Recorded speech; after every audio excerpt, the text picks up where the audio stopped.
Welcome to The Explainer, where we break down the big topics. And today, we're digging into a massive one, the latest earnings report from the retail giant Costco. Let's unpack it. All right, let's just dive right in. Costco just dropped its Q4 numbers for 2025, and honestly, they tell a pretty amazing story about this company.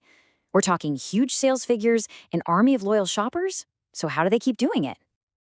Okay, first things first, you always got to start with the most basic question. How much did they actually sell? It's the simplest way to check the pulse of a company like this.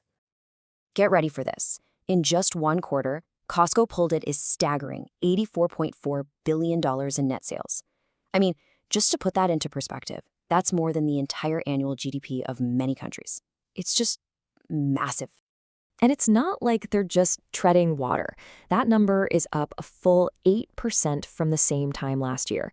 In today's economy, growing at that kind of pace is a really powerful signal that consumers trust you.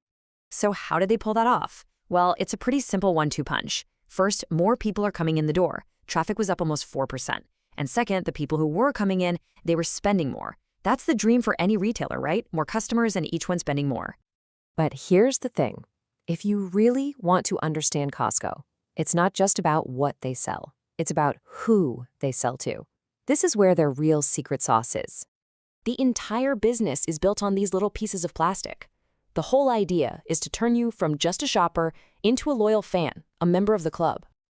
And as of right now, there are over 145 million cardholders around the world. I mean, think about that. That is a massive global community of people who pay a fee every year just for the privilege of shopping there. Now, here's where it gets really interesting. Look at this chart. Their premium executive members, the ones who pay a higher fee, they account for nearly 3/4 of all sales. These aren't just casual shoppers. These are Costco's superfans, and they are the absolute core of the business. And if you want to talk about loyalty, look no further than this number. In the US and Canada, an incredible 92.3% of members renew their cards every single year. That kind of retention is almost unheard of. It just shows you how much value people feel like they're getting. And that loyalty, well, it translates directly into a huge, predictable pile of cash. This quarter, it was over $1.7 billion, and that's just from the fees. That's pure, high-profit revenue before they even sell a single hot dog. Okay, so when you have a business model that's this strong, what's the next logical step?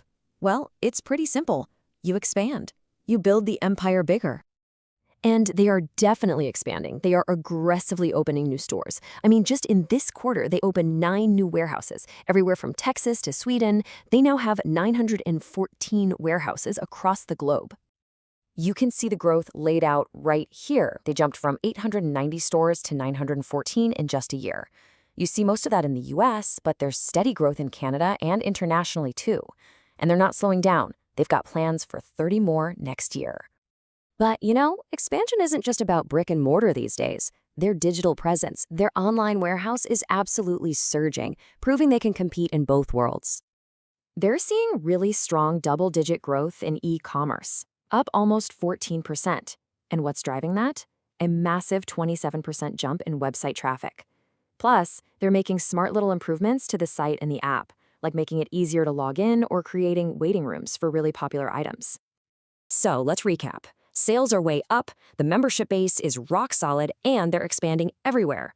But the big question remains, are they actually making any money? Let's check the bottom line. So to figure that out, we've got to look at 2 key things. First is gross margin. Think of that as the slice of the pie Costco gets to keep from each sale. The second is their expenses, the cost of, running the business. The goal is to make that first number bigger while keeping that second number as small as possible. And here is the payoff. Costco did exactly that. They improved their margins, which means they kept a bigger piece of each sale, and at the exact same time, they got more efficient and lowered their operating costs. Doing both of those things at once, that's the holy grail. So at the end of the day, what does it all lead to? This number, a pure profit of $2.61 billion. For the quarter, it's just a testament to a business model that is absolutely firing on all cylinders. Which really leaves us with one final thought, doesn't it? When your core business is this powerful, this profitable, and your customers are this darn loyal, maybe your biggest challenge is just finding enough empty space on the map to build the next one.